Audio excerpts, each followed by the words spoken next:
السلام عليكم ورحمة الله وبركاته.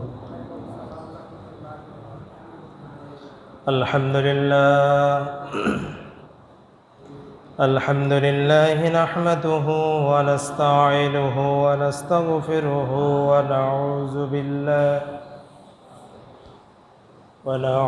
بالله من شرور أنفسنا ومن سيئات أعمالنا. من يهده الله فلا مضل له ومن يضلله فلا هادي له. ونشهد أن لا إله إلا الله وحده لا شريك له. ونشهد أن سيدنا وحبيبنا ومولانا محمدا عبده ورسوله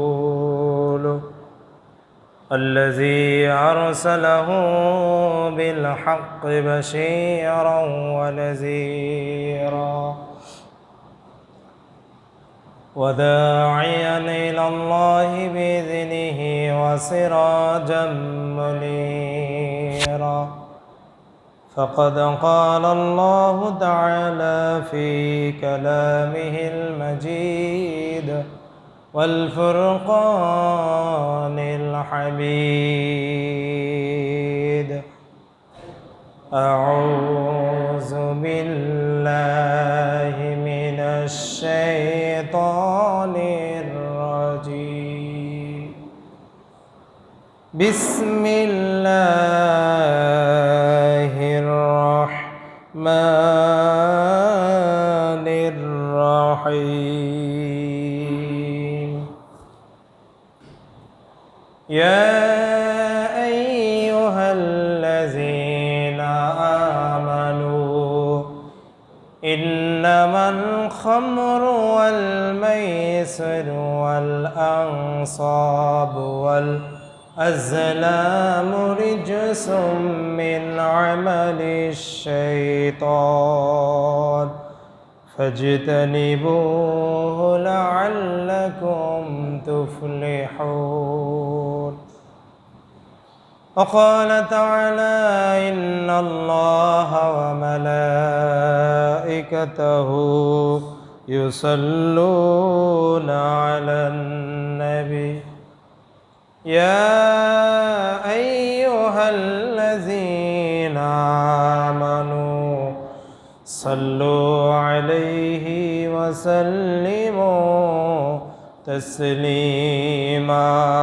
اللهم صل على سيدنا مولانا محمد وعلى آل سيدنا مولانا محمد. اللهم صل على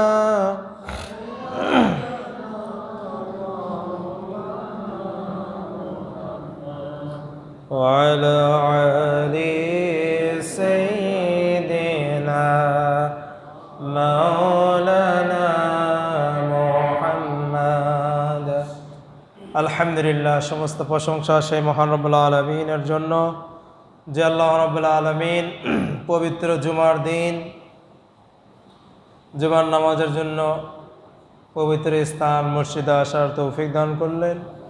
এই জন্য শুকরিয়া আদায় করি, সবাই বলি আলহামদুলিল্লাহ।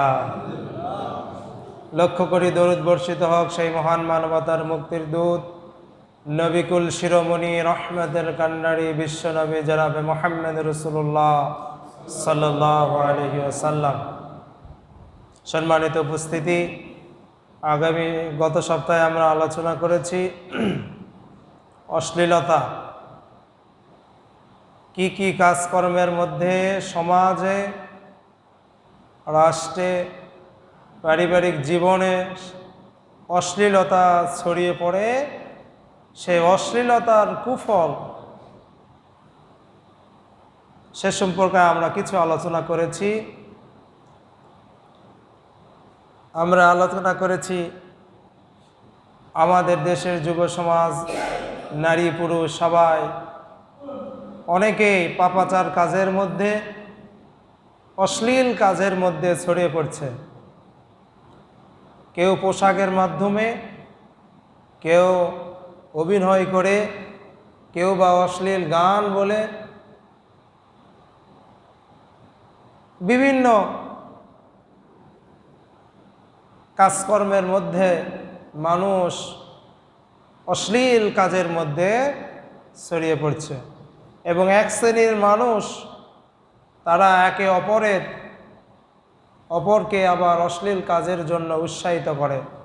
আল্লাহ তাআলা তাদের সম্পর্কে বলেছেন, ইন্নাল্লাযীনা ইউহিব্বুনা আন তাশিয়াল ফাহিশাতু ফিল্লাযীনা আমানু লাহুম আযাবুন আলীম ফিদ দুনিয়া ওয়াল আখিরাহ আল্লাহু ইয়ালামু ওয়া আনতুম লা তা'লামুন। নিশ্চয় এক শ্রেণীর মানুষ সমাজের মধ্যে অশ্লীলতা ছড়িয়ে পড়ায় এবং অপরকে উৎসাহিত করে। আল্লাহ তাআলা বলেন, এরা দুনিয়াতেও অপমানিত, আখিরাতেও তারা লাঞ্ছিত। জোরে বলেন নাউজুবিল্লাহ। অশ্লীলতার মূল কারণ হলো মদ, নেশা। অশ্লীলতার মূল কারণ জুয়া, লটারি। এই সকল কাজের মধ্যে অশ্লীলতা ছড়িয়ে পড়ে। মদ উম্মুল খবাইস, হাদিস শরীফের ভাষায় ভাবে খবিসের মা। অশ্লীলতা, খারাপ কাজের মা হলেন মদ। এই মদ সম্পর্কে আল্লাহ তাআলা এত ডিটেলস আলোচনা করেছেন, যেটা তিনি একবারে হারাম ঘোষণা করেন নাই। তিনটা আয়াতের মাধ্যমে আল্লাহ তাআলা মদকে নিষিদ্ধ করেছেন, হারাম ঘোষণা করেছেন।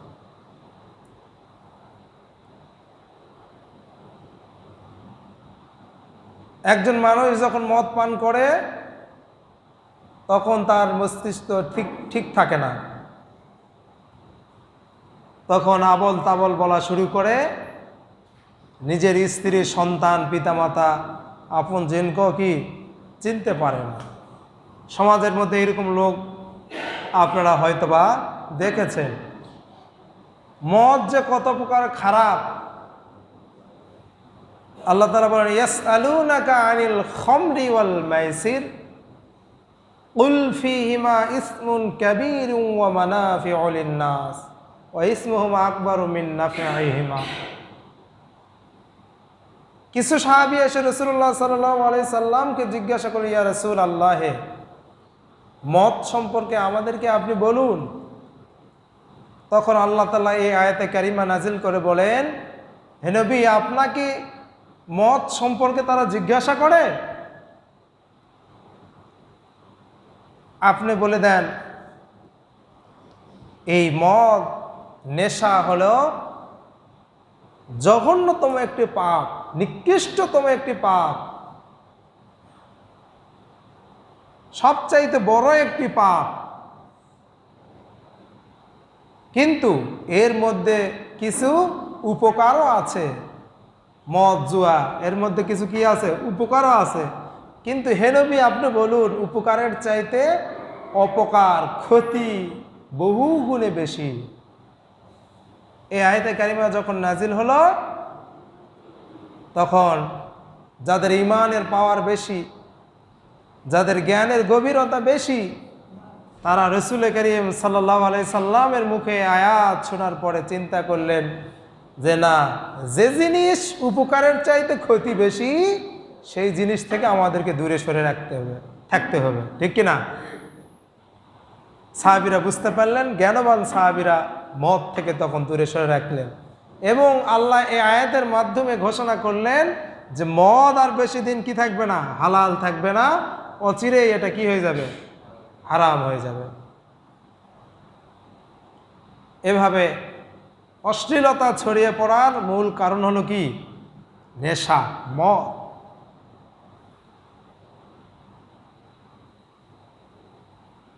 এভাবে আয়াতে কারিমা আল্লাহ তাআলা নবীর সামনে পেশ করেন। কিছু সাহাবী নেশাগ্রস্ত হলেন, তখন তো পুরাপুরি মদ হারাম হয় নাই।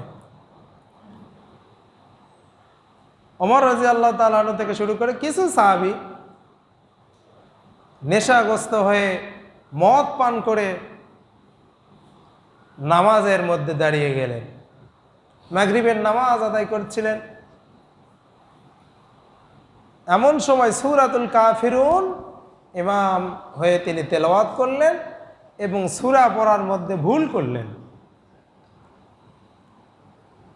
সূরা পড়ার মধ্যে ভুল করার কারণে আল্লাহ তাআলা ডাক দিয়ে বলেন, ইয়া আইয়ুহাল্লাযীনা আমানু লা তাকরাবুস সালাতা ওয়া আনতুম সুকারা হাত্তা তা'লামু মা তাকুলু। হে ঈমানদার লোকেরা, নেশাগ্রস্ত হয়ে নামাজের ধারে কাছে এসো না যতক্ষণ না তোমরা বুঝতে পারছো তোমরা নামাজের মধ্যে কি পড়ছো। এটা পরিপূর্ণভাবে না বোঝা পর্যন্ত তোমরা নামাজের কাছে এসো না। বাংলাদেশের 2,98,000 পীর, এর মধ্যে হক্কানি পীর কয়টা আমি জানি না, আমার জানা মতে 2-1 জন থাকতে পারে। তার মধ্যে সবগুলো টাকা কামাই করা, রোজগার করার পীর, মানুষকে পথভ্রষ্ট করার পীর। এই পীরেরা এই আয়াত নিয়ে মুরিদদেরকে বলে লা তাকরাবুস সালাতা। আল্লাহ কোরআন শরীফের মধ্যে বলেছেন নামাজের কাছে এসো না। সুতরাং কষ্ট করে শীতের রাত্রে ওযু করে কেন নামাজ পড়তে হবে? এই গরমের মধ্যে কেন নামাজ পড়তে হবে? আমি পীরের মুরিদ হলে তোমার নামাজ রোজা লাগবে না। বলেন নাউজুবিল্লাহ। এই সকল পীর বাংলাদেশে আছে না নাই? কম না বেশি? গতকাল খবরে দেখলাম 2,98,000 পীর। চিন্তা করা যায়, এত পীর থাকার পরও সমাজের মধ্যে অশ্লীলতা হচ্ছে না? হচ্ছে না? মদ মানুষ খাচ্ছে না? খাচ্ছে না? কারণ ওই পীরের আকীদা হলো তার মুরিদ হলে কি করা লাগবে না? নামাজ রোজা পড়া লাগবে, নামাজ পড়া লাগবে। আল্লাহ রাব্বুল আলামিন দ্বিতীয় নম্বরে আয়াত নাযিল করে বলেন, ইয়া আইয়ুহাল্লাযীনা আমানু লা তাকরাবুস সালাতা ওয়া আনতুম সুকারা। হে ঈমানদার লোকেরা, পবিত্র না হওয়া পর্যন্ত নামাজের কাছে যেও না। এই আয়াত কারিমা নাযিল হওয়ার পরে তখনও মদ পুরোপুরি হারাম হয় নাই। সাহাবীরা এই আয়াত শোনার পরে রাসূলের মুখ থেকে আয়াত যখন শুনতে তালা পেল, মদিনার মধ্যে মদের ডাম ভেঙে ভেঙে রাস্তার বন্যার পানি, বৃষ্টির পানি যেভাবে ঢল বেঁধে নেমে নেমে চলে যায়, সাহাবীরা যারা মদ সংরক্ষণ করে রেখেছিল সবাই মদ এইরকম করে ফেলে দিলেন। প্রথম আয়াতে কারিমা আমি বলেছিলাম যে এই মদ নেশা জুয়ার মধ্যে কিছু উপকারও আছে। উপকারটা কি? একজন মানুষ নেশাগ্রস্ত হলো, যার টাকা সমাজের বেশি আছে, সমাজের বেশিরভাগ মানুষ শিক্ষিত মানুষ, তারাই এই মদ পান করে। নেশাগ্রস্ত হয়ে মদ পান করে রাস্তার মধ্যে চলাফেরা করছে যাচ্ছে। এখন সে নিজে নিজেই দাবি করছে আমি আর সাধারণ কেউ নয়, আমি আমেরিকার প্রেসিডেন্ট ডোনাল্ড ট্রাম্প বা জো বাইডেন, বারাক ওবামা, যাই হোক। একজন নেশাগ্রস্ত মানুষ, তার তো মস্তিষ্ক ঠিক নাই, তো নিজে নিজে একটু মদ পান করলে একটু ঘুম ভালো হয়, বিভিন্ন চিন্তা ভাবনা থেকে দূরে সরা যায়, নিজেকে বিশাল বড় মনে হয়, আমেরিকার প্রেসিডেন্ট মনে হয়, এটা একটু ভালো নয়, উপকার নয়, এটা একটু শান্তি লাগে তো জুয়া খেলতে গেলে। কিন্তু যখন ওই লোকের নেশা যখন চলে যায় তখন বুঝতে পারে আহারে এটা কতই না খারাপ, কত খারাপ জিনিস এটা। তা না হলে তো নেশা যখন চলে যায় তখন বারবার খেতে ইচ্ছা করে, বাড়িঘর জায়গা জমি সব বিক্রি করে সদূর করে দিয়ে সে নেশা করে, মদ খাইতে থাকে, বিভিন্ন নেশা করে।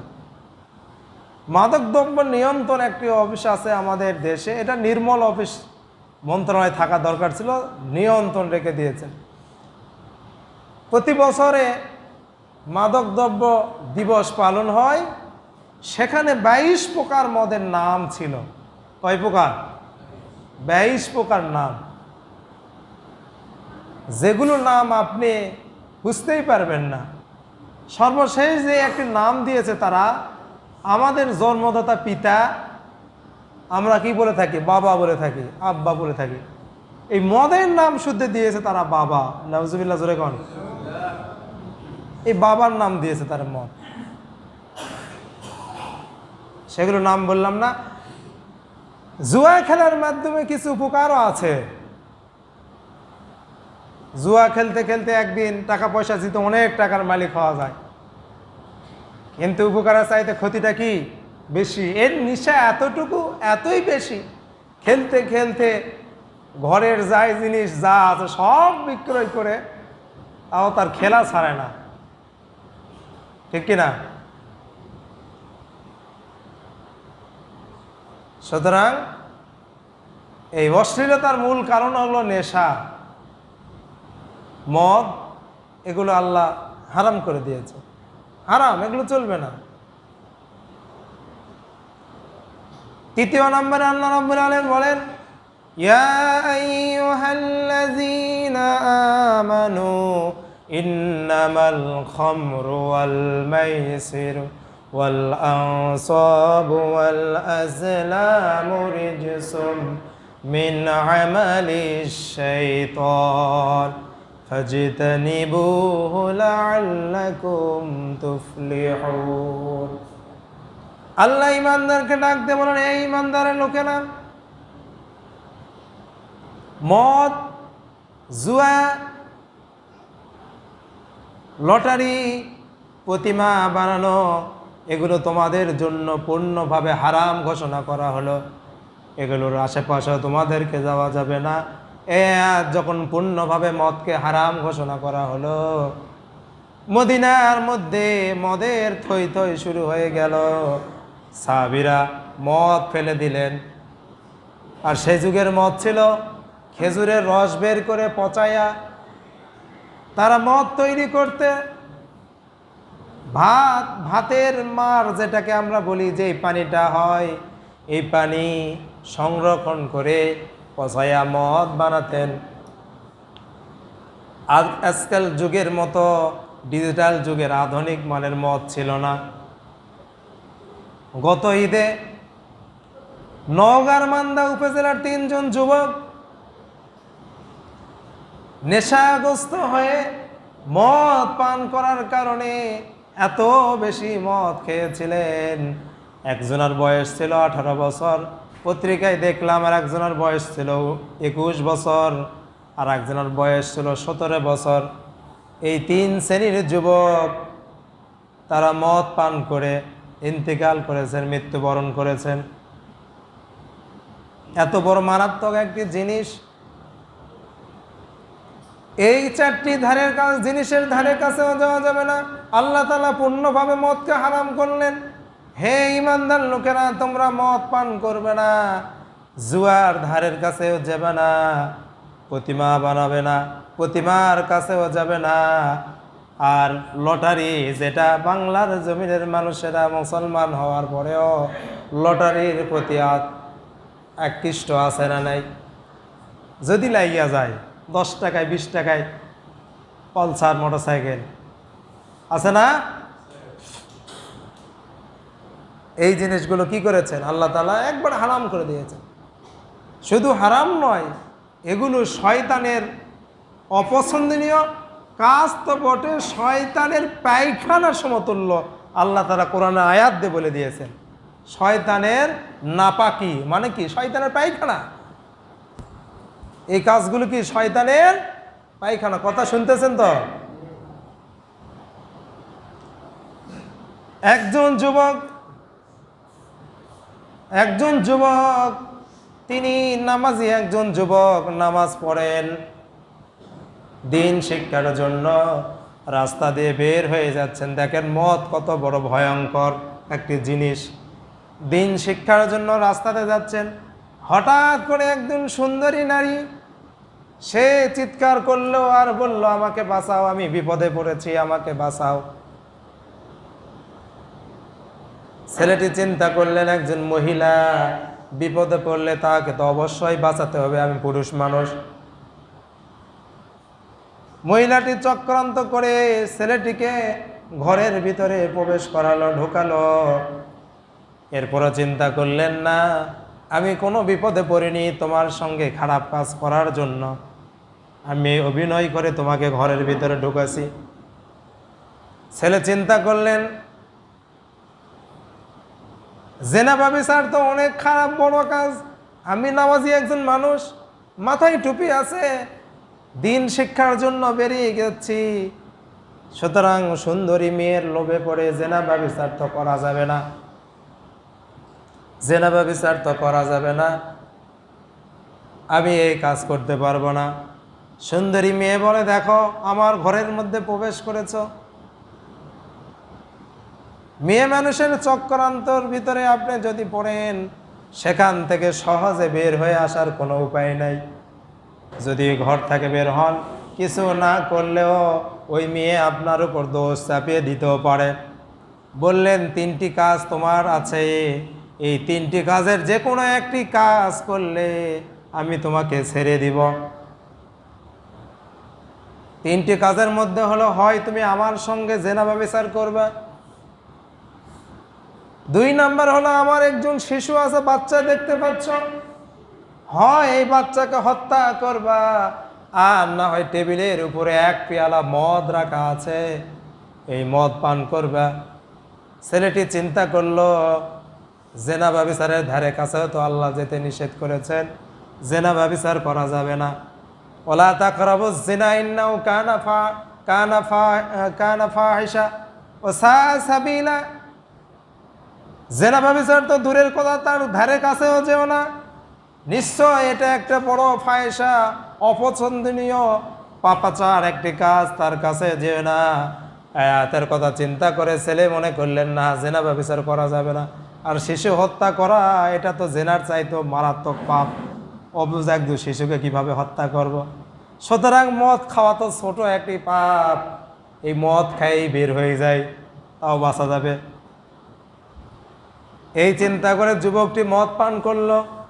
মদ পান করার কারণে তার মস্তিষ্ক বিগড়ে গেল, মাথার কাজ করতে লাগলেন না, সে ওই মেয়েটির সঙ্গে জেনাও করলো, আবার শিশুকে হত্যাও করলো। এরপরে সেই নিকৃষ্টতম মানুষ হয়ে মহিলার ঘর থেকে বের হয়ে গেল। চিন্তা করেন, মদ, আল্লাহ যে বলেছেন মদ সকল পাপের মূল, উম্মুল খাবাইস, খবিসের মা, পাপের মা, অশ্লীলতার মা হলেন মদ।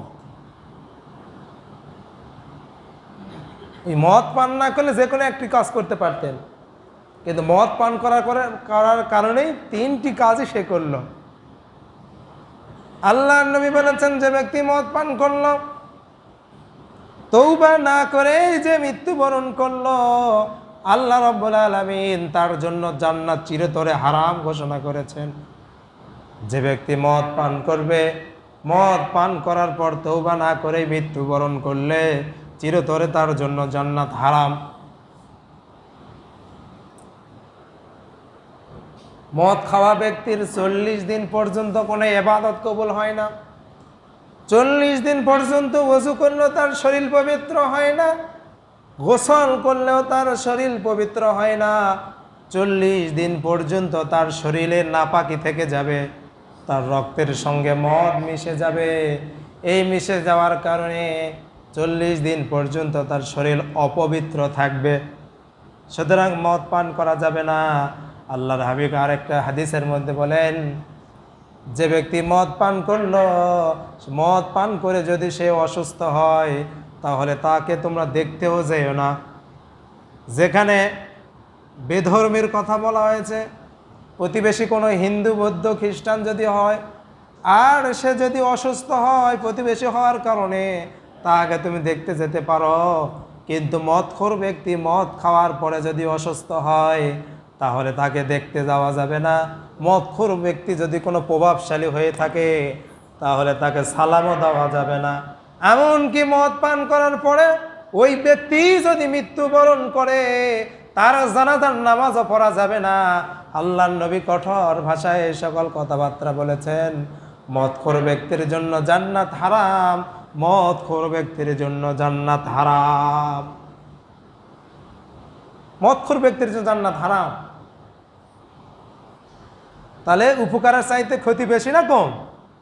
ক্ষতি বেশি, উপকার তো সামান্য, একটু মজা লাগে। জুয়া খেললে কিছু টাকা পয়সা জিতাও যায়, কিন্তু ঘর বাড়ি নিঃস্ব হয়েও যায় বেশি।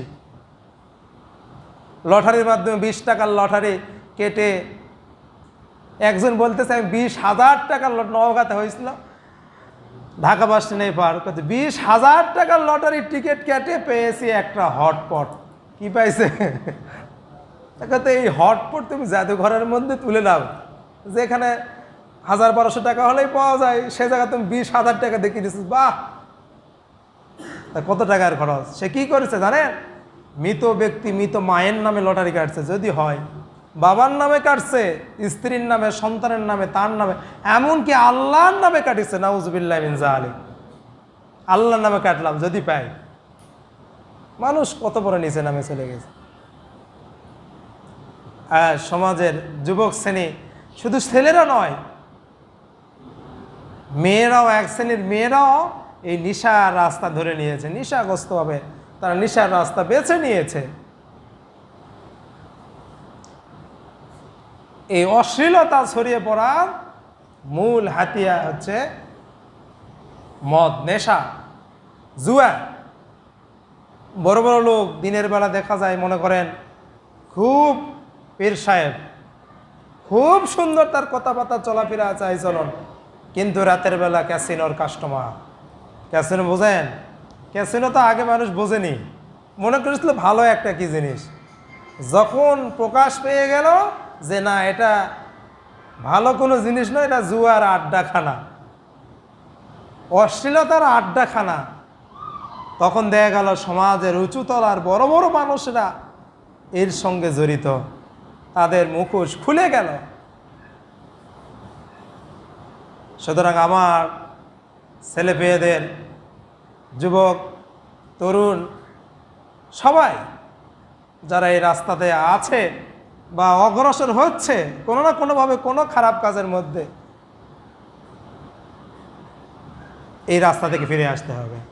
রাসূল সাল্লাল্লাহু আলাইহি ওয়াসাল্লাম সর্বশেষ যে হাদিসটি তিনি বর্ণনা করেছেন, তিরমিজি শরীফের হাদিস, যে মদ পান করার ব্যক্তিকে 80টা দৌড়া মারো, এরপরে আবার যদি পান করে নেশাগ্রস্ত হয় আবার মারো, এরপরে আবার যদি পান করে, 3বার বলেছেন, 3বার যদি পান করে 3বারে তাকে দৌড়া মারো, 4র্থবার যদি পান করে থাকে তাহলে তার কল্লা ছেদ করে দাও, তাকে বেঁচে থাকার আর কোনো অধিকার নেই। রাসূল সাল্লাল্লাহু আলাইহি ওয়াসাল্লামের শক্ত হাদিস। ওমর রাদিয়াল্লাহু তাআলা আনহু যখন মদ হারাম করার পরে, ওমর রাদিয়াল্লাহু তাআলা যখন খলিফা, তখন তার ছেলে একদিন মদ পান করেছিলেন।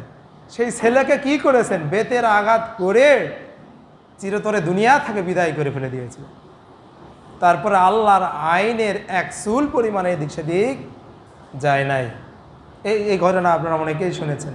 তো সুতরাং আমি কথা বলতে চাই, সমস্ত নেশা, মদের বোতল তো শুরু করে 1 চামচ খাওয়াও কি হারাম। গোটা পৃথিবীর মানুষ যদি বলে মদ হালাল, আর আল্লাহ যেটাকে বলেন যে সেটা হারাম, গোটা পৃথিবীর মানুষ হালাল বললেও সেটা কি হারাম। গোটা পৃথিবীর মানুষ যদি বলে এটা হালাল, আর আল্লাহ যদি বলে না এটা হারাম, আল্লাহ যদি বলে এটা হালাল, আর সবাই যদি বলে এটা হারাম, তাহলে সেটাই হালাল। মানে আল্লাহ যেটা বলবে সেটাই ঠিক।